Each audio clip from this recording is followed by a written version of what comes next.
नाजरीन, freedom voice Urdu में आपका इस्तकबाल है। बोलने का मौका दिया। कुछ दिनों पहले हम राम मनोहर लोहिया अस्पताल गए थे। पुलिस लाठीचार्ज में घायल दिल्ली की उस छात्र की स्थिति जानने के लिए जो आईसीयू में अपनी जिंदगी की सबसे बड़ी लड़ाई लड़ रही है। हमसे कुछ ही समय पहले आदरणीय स्वास्थ्य मंत्री जी श्री जेपी नड्डा वहां गए थे और उनसे कुछ समय पहले अन्य नेता भी गए। जब तक हम वहां पहुंचे, उस लड़की की मां नेताओं के आने जाने से गुस्से में थी। हाँ? सुन लीजिए, सुनिए, किसी की पीड़ा का मजाक नहीं उड़ाते।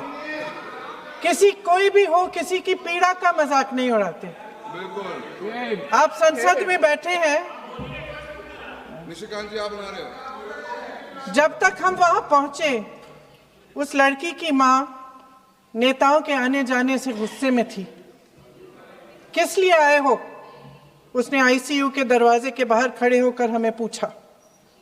हमारे सामने कांपते हुए हाथ जोड़े कहने लगी कि धन्यवाद, आप आए हैं, ठीक है, मगर मुझे किसी से नहीं मिलना, मुझे किसी से बात नहीं करनी। महोदय, उस मां की पीड़ा से उसका पूरा शरीर कांप रहा था, लेकिन उसने दृढ़ आवाज में कहा, सुबह से बड़े बड़े लोग यहां आ रहे हैं, एक के बाद एक वीडियो बना रहे हैं। वह भी आए जिन्होंने मेरी बेटी का ये हाल किया है। किस लिए? उसने हमसे पूछा। किस लिए? मेरी बेटी की बलि तो चढ़ गई है, लेकिन उसे कुछ भी हो जाए तो मैं उसके लिए अपने आप लड़ूंगी। मुझे किसी की मदद नहीं चाहिए, मैं अकेले लड़ लूंगी। महोदय, शायद मुझे यहाँ खड़े होकर सबके सामने ये बात नहीं कहनी चाहिए, मगर उस माँ की गुहार ने मुझे शर्मिंदा किया। उसके दिल के टूटने की वो आवाज़ जो अस्पताल की दीवारों से में गूंज रही थी, मेरे मन में अभी भी गूंज रही है। इसलिए उस माँ की इजाज़त लिए बिना मैं आपके द्वारा आदरणीय प्रधानमंत्री महोदय जी और आदरणीय गृह मंत्री महोदय जी से पूछना चाहती हूँ कि क्या ज़रूरत थी एक मासूम बच्ची पर इस तरह दमन करने की? क्या ज़रूरत थी उन छात्रों पर आंसू गैस चलवाने की, उन पर लाठियां बरसाने की, उन पर वाटर कैनन्स चलवाने की? क्या ज़रूरत थी उन नौजवान लड़कियों को जलील करते हुए उनके कपड़े फाड़ने की, उनको बेरहमी से गंदी तरह पिटवाने की? देश के युवाओं पर पैलेट गन्स और AK-47 चलवाने की क्या आवश्यकता थी? क्या वे आतंकवादी थे? क्या आतंकवादी हैं? टेररिस्ट हैं? हाँ, कांग्रेस बोल रही है। हाँ, कांग्रेस बोल रही है। जवाब दीजिए, जवाब दीजिए। कांग्रेस बोल रही है, जवाब मांग रही है, जवाब दीजिए।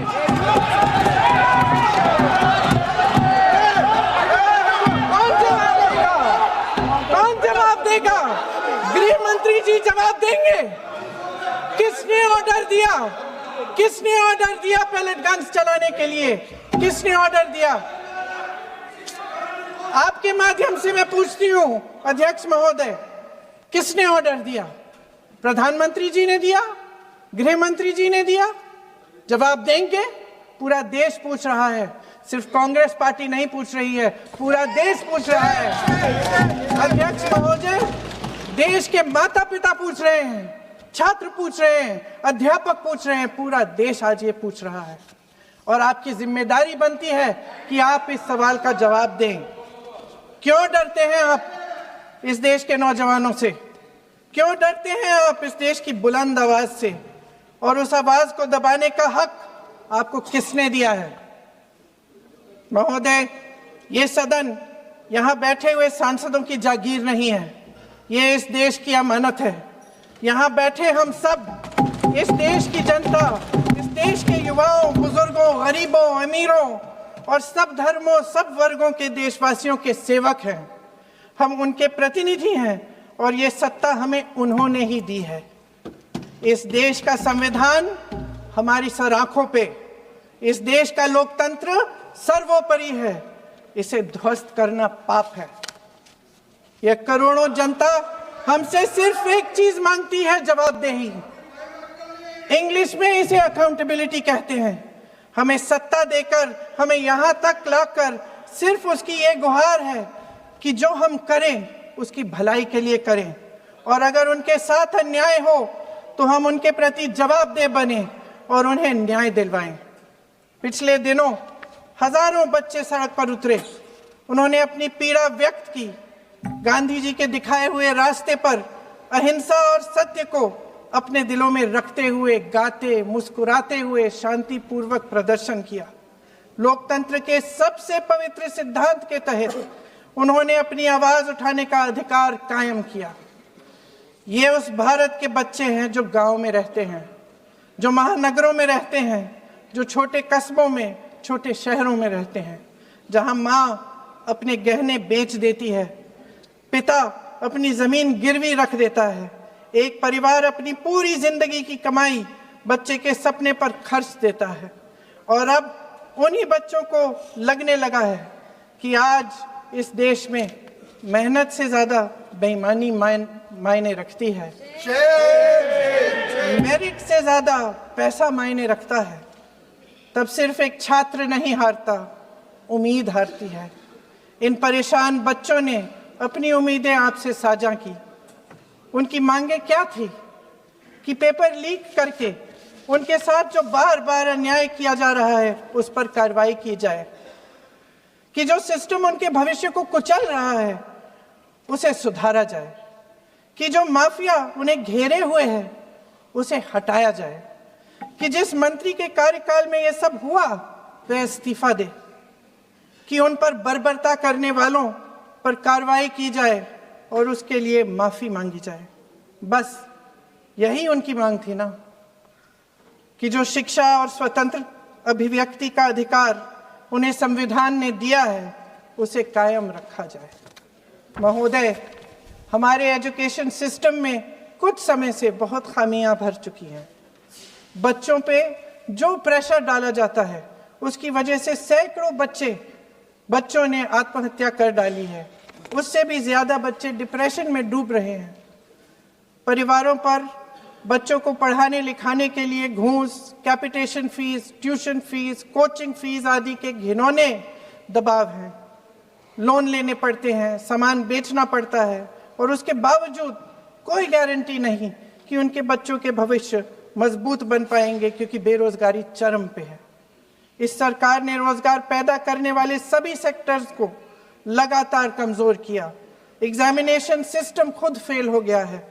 पिछले दशक में 152 पेपर लीक हुए, 750 करोड़ छात्र प्रभावित हुए, मगर एक भी दोषी, एक भी माफिया को सजा नहीं।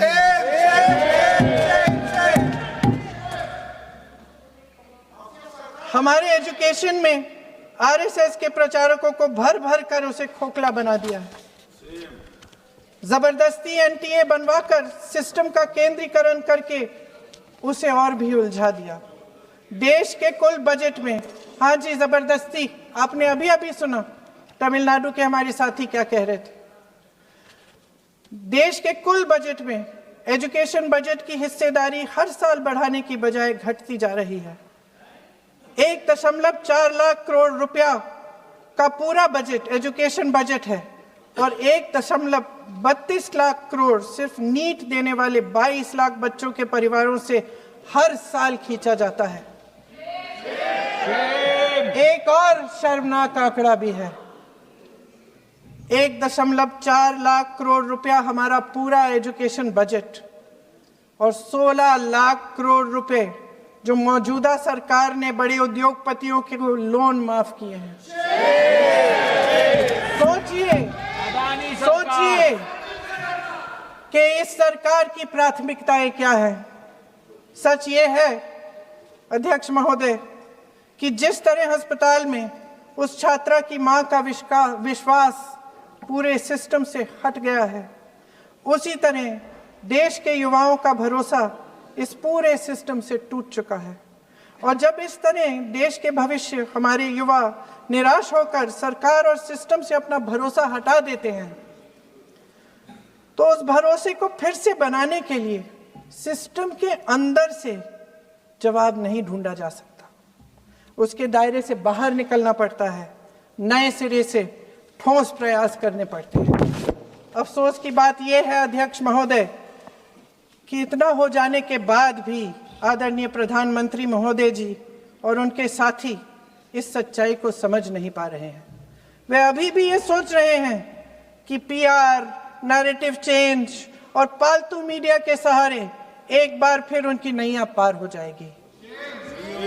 परसों शिक्षा मंत्री जी ने शर्मनाक परिस्थितियों में अपना इस्तीफा दिया और कल यहीं मकर द्वार पर मेरे सत्ता पक्ष के सांसदों ने जिंदाबाद के नारे चिल्लाते हुए उनका संसद में ऐसे स्वागत किया जैसे मानो कोई सुपरस्टार पहुंच गए हैं। विडंबना देखिए महोदय, जब भूतपूर्व शिक्षा मंत्री को मुकुट पहनाया जा रहा था, स्वागत हो रहा था उनका, तब महाराष्ट्र में एक परिवार पेपर लीक पीड़ित अपनी बेटी की आत्महत्या का शोक मना रहा था। आपकी सरकार ने देश के करोड़ों छात्रों को क्या संदेश दिया? आपको किस बात का गौरव है, किस बात का अभिमान है? ये कौन सा अहंकार है? जहां आंखों में शर्म होनी चाहिए, वहां बेशर्मी और स्वागत के नगाड़े बजाए रह रहे हैं। एक तरफ मातम है, दुख है, यहां आप फूल माला डाल रहे हैं। कोई आप पर कैसे यकीन करे? प्रधानमंत्री महोदय जी ने नया शिक्षा मंत्री चुना, एक ऐसे व्यक्ति को इस पद पर आसीन किया जिसने एक गर्भवती महिला के बलात्कारियों की रिहाई पर अपनी सहमति व्यक्त की, खुशी जताई। देश की करोड़ों लड़कियों को प्रधानमंत्री जी ने इससे क्या संदेश दिया? सर, अखबारों में है।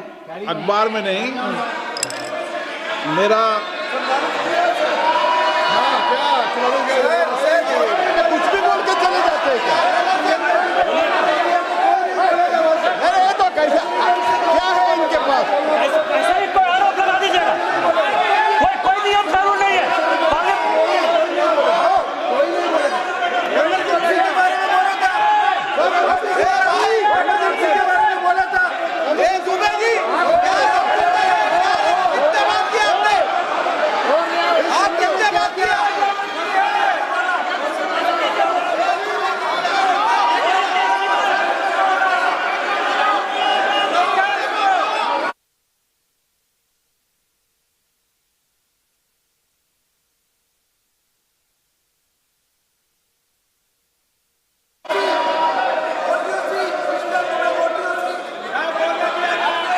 अध्यक्ष महोदय जी, जो श्रीमती प्रियंका वाड्रा गांधी जी बोल रही थी, तो बीच में उनके वहाँ से भी टोका टोकी पहले भी हुए, हमारे यहाँ से भी हुए थे।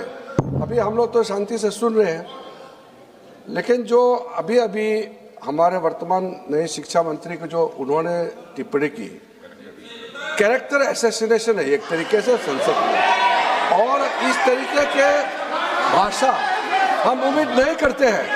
मैं इसमें प्रहलाद जोशी जी ने भी खुद कहा है, एक तो उन्होंने प्रियंका जी ने जो गलत बात कही है रिकॉर्ड पे, उसको रिकॉर्ड से हटा दिया जाए। दूसरा इस तरह का भाषा का इस्तेमाल ना करें। आपने डिबेट से पहले आपने अपील किया कि संसद में डिबेट का स्तर को नहीं गिराने चाहिए। उनके पार्टी के वो सीनियर लीडर है, वो पहली बार चुन के आए हैं, मगर उनके पार्टी में सीनियर है। जिम्मेदारी के साथ बोलना चाहिए। अगर पूरा ऑथेंटिकेट नहीं कर सकते हैं तो मैं ये मानता हूं कि उनको क्षमा मांगना चाहिए सदन से।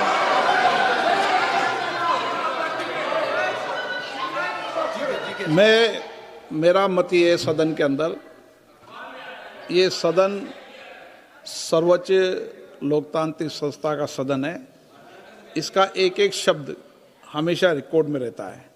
मैं माननीय सदस्य से आग्रह करूंगा कि बिना तथ्यों के हमें इस तरीके के सदन के पटल पर बात नहीं करनी चाहिए।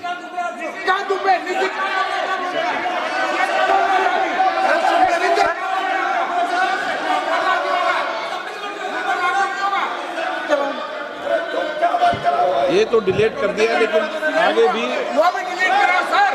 ये जो निशिकांत बोलता वो भी ये सीधे क्या बोल रहा था, क्या कर रहा था सर जो प्रहलाद जोशी जी ने बिल्किस बानो के बलात्कारियों की रिहाई पर जो बयान दिए, उसका प्रमाण मैं आपको दे दूंगी, मैं भेज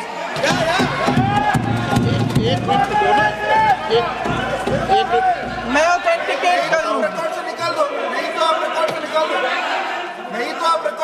स्पीकर का डायरेक्शन 115, उनको पहले ऑथेंटिकेट करने के लिए सर, ऑथेंटिकेट करेंगे उसके बाद वो आगे बढ़ेंगे, ऐसे नहीं होगा।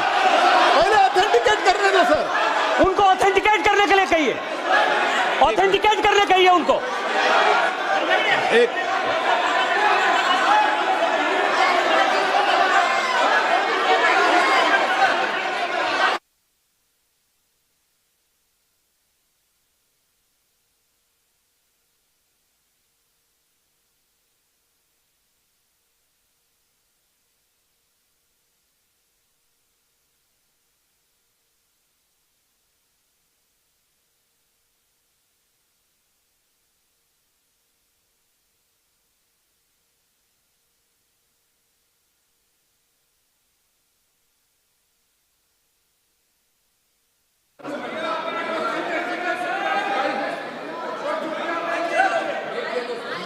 आप उनको बोलने तो आप मत करो डिस्टर्ब। मैं एक विषय बता दूं, एक मिनट बताऊं।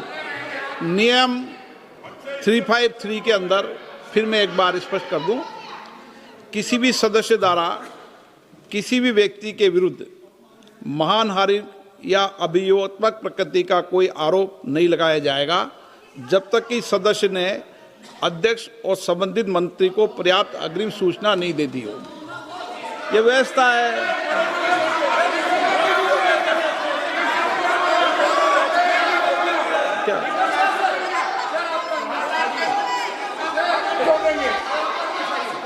House, ma'am, the same house, Honorable Shrikant Dubey told, still that is in the record about Indira Gandhi ji.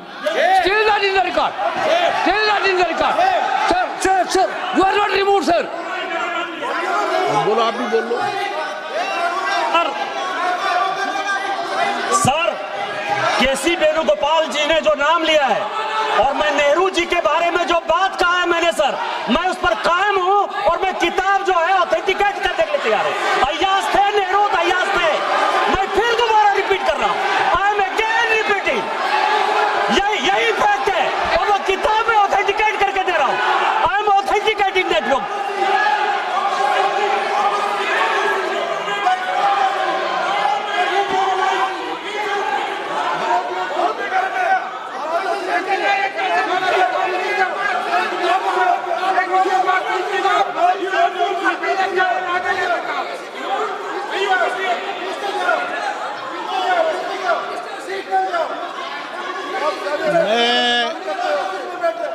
मैं जब आसन पर होता हूं, जो मैं व्यवस्था देता हूं, चाहे सत्ता पक्ष हो या प्रतिपक्ष हो, मैं समान व्यवस्था देता हूं।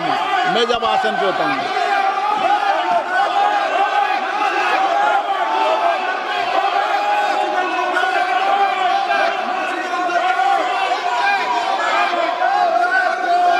प्लीज बोलने दो, आप उनको बोलने दें, उनको बोलने दें।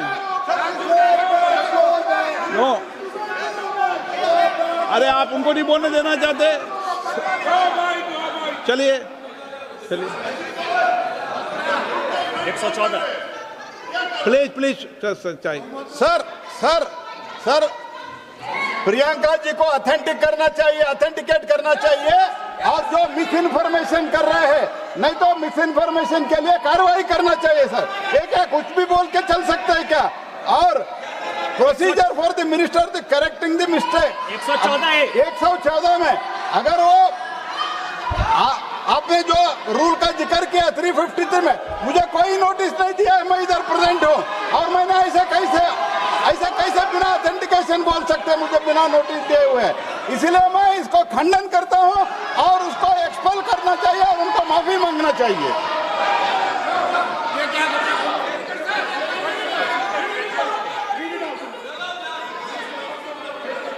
नहीं ये चैप्टर आगे नहीं बढ़ेगा सर, बिल पे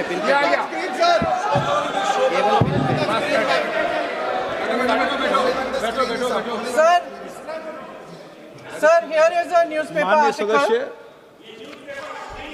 सर अरे आपने पूरा बुक ले गया है, आपने बुक ले गया सकता है sir written by a respected माननीय journalist. सदस्य, I will authenticate using this, sir. आप माननीय सदस्य प्लीज इसको छोड़ दें।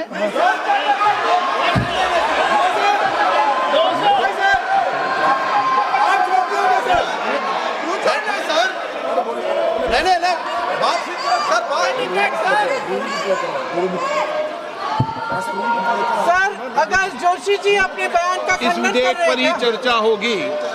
आप इस बयान का खंडन कर रहे हैं क्या? नहीं, जोशी जी माननीय से पूछेगा। सदस्य, मैं आपसे फिर आग्रह कर रहा हूं, इस सदन में इस विधेयक पर ही चर्चा होगी, फिर भी नो, ये विधेयक का विषय नहीं है। आप नो, आप बोलो तो विधेयक पर बोलो, ये मेरी अपेक्षा आपसे। प्लीज छोड़िए, ये रख दो। इस विषय को छोड़िए।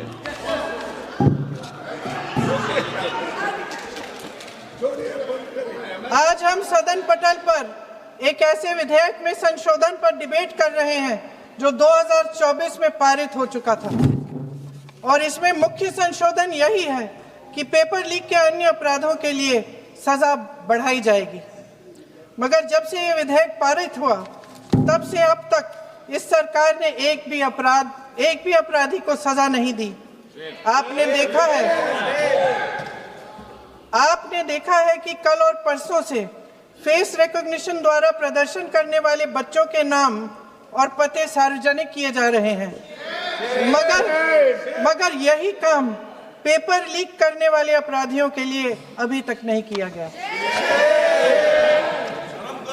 ना इस विधेयक में पेपर लीक रोकने के कोई ठोस कदम है। इससे देश के युवाओं का भरोसा कैसे बनेगा? अध्यक्ष महोदय, आदरणीय प्रधानमंत्री महोदय जी को आपके माध्यम से मैं कहना चाहती हूं कि शायद उन्हें अपने सलाहकार बदलने चाहिए। वे असलियत से एकदम टूट चुके हैं। नई कमेटियां बनाने से काम नहीं चलेगा। उनका अध्यक्ष चाहे कोई भी हो। राधा कृष्ण कमेटी भी व्यवस्था में सुधार लाने के लिए बनी थी। आज तक उसकी एक सिफारिश लागू नहीं हुई है और इस नई कमेटी में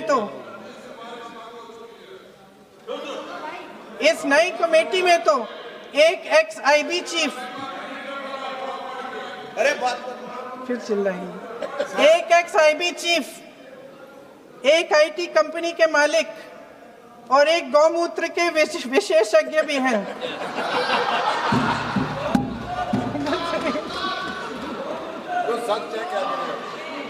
इन्हें शिक्षा के बारे में क्या पता जी? सर सच है।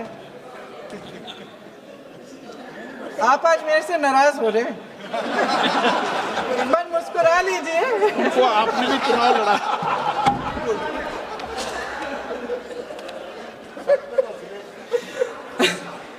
सर फास्ट ट्रैक कोर्ट्स का रिकॉर्ड पहले से ही बहुत खराब है।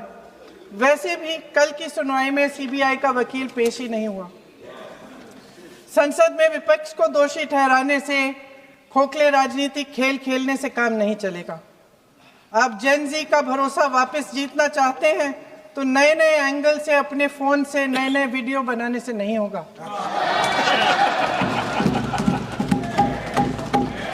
प्रधानमंत्री जी को कैमरे का एंगल नहीं, दिल का एंगल बदलना पड़ेगा। ये जनरेशन जागरूक है, समझता है झूठ पहचानने की उसकी अपार क्षमता है। इनका दिल और दिमाग जीतने के लिए आपको सच्चाई पर उतरना पड़ेगा। आपके शासन के चलते इस नौजवान पीढ़ी के साथ घोर अन्याय हुआ है, बर्बरता हुई है। इस सच्चाई को स्वीकार करिए। अपनी जिम्मेदारी से पीछे हटने से काम नहीं चलेगा। आदरणीय प्रधानमंत्री महोदय जी, आपको जिम्मेदारी लेनी पड़ेगी, ठोस कदम उठाने पड़ेंगे। शिक्षा विशेषज्ञों को इकट्ठा कीजिए, छात्रों, अध्यापकों, सभी स्टेक होल्डर्स को साथ लेकर, अन्य विचारधाराओं के थॉट लीडर्स के साथ गहरी चर्चाएं करवाकर एक नई शिक्षा प्रणाली तैयार कीजिए। मौजूदा नेशनल एजुकेशन पॉलिसी में 8 महीने तो एग्जाम चलते हैं, अध्यापकों को पढ़ाने का समय नहीं मिलता। सिर्फ आरएसएस के लोगों से भरने की बजाय सिस्टम को शिक्षित, एजुकेटेड, उन्नत और उदार दृष्टिकोण के लोगों से भी भरिए, जिनकी योग्यता सिर्फ उनकी विचारधारा न हो। रोजगार पैदा करने के सख्त कदम उठाइए, इस पर फोकस करिए। मेडिकल कॉलेजेस की संख्या बढ़ाइए, चिकित्सा शिक्षा का विस्तार कीजिए, ताकि ये बच्चे जो मेहनत कर कर के भी अपने भविष्य नहीं बना पा रहे हैं, एक उज्जवल भविष्य का सपना देख पाए। अध्यक्ष महोदय, छात्रों को सड़क से हटाया जा सकता है, लेकिन उनके सवालों को नहीं। हर लाठी जो किसी लड़की पर, किसी लड़के पर चली है, वे बच्चों की पीठ से ज्यादा सरकार की साख पर पड़ी है। देश के नौजवान न्याय मांग रहे हैं, भीख नहीं। वे यहाँ सरकार गिराने नहीं, अपना भरोसा बचाने के लिए आए थे। अध्यक्ष महोदय, आपके माध्यम से मैं सरकार को कहना चाहती हूँ, अपनी साख बचाइए, अपनी नीयत ठीक करिए, अपनी अकड़ का इलाज कीजिए, अपने वादों पर अमल कीजिए। आपके शासन में हमने बड़ी बड़ी चोरियां देखी हैं। चुनाव में वोटों की चोरी, राम मंदिर में चंदा की चोरी, आपके उद्योगपति मित्रों द्वारा देश की संपत्ति की चोरी, किसानों की जमीन की चोरी। लेकिन सबसे बड़ी चोरी, हाँ ठीक है, सबसे बड़ी चोरी तब हुई। कहिए, बोलिए।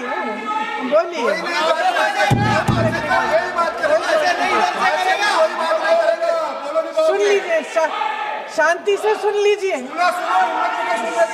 शांति से सुन लीजिए।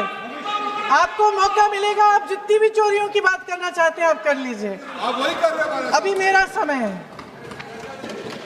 सबसे बड़ी चोरी तब हुई जब देश के नौजवानों के भविष्य, उनके सपने चुराए गए। भविष्य की चोरी, सपने की चोरी किसी भी चोरी से कहीं बड़ी होती है महोदय। अगर देश का युवा निराश हो जाए, अगर देश का युवा निराश हो गया, उसकी उम्मीद टूट गई, तो सबसे बड़ी हार भारत की हार होगी। और हम कांग्रेस और विपक्ष के लोग जान दे देंगे, मगर भारत की हार नहीं होने देंगे। जय हिंद। सर, अब तो मुस्कुरा लीजिए, भाषण खत्म।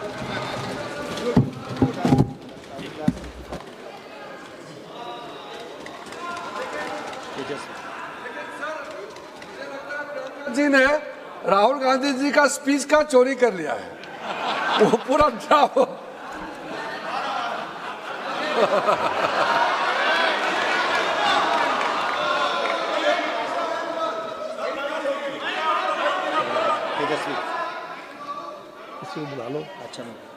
तेजस्वी सूर्या, धन्यवाद स्पीकर सर।